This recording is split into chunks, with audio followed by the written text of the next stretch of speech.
For this exercise, we're going to implement everything we've been talking about so far with our flat back, glutes activated, shoulders down, shoulders back. We're going to be up against the wall, gently pressing into the wall.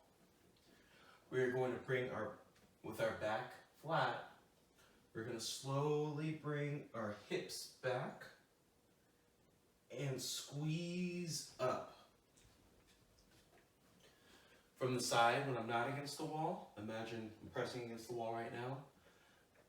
Butt comes back and squeeze up. You should be active the whole time in the shoulders, the back, abs, and butt muscles.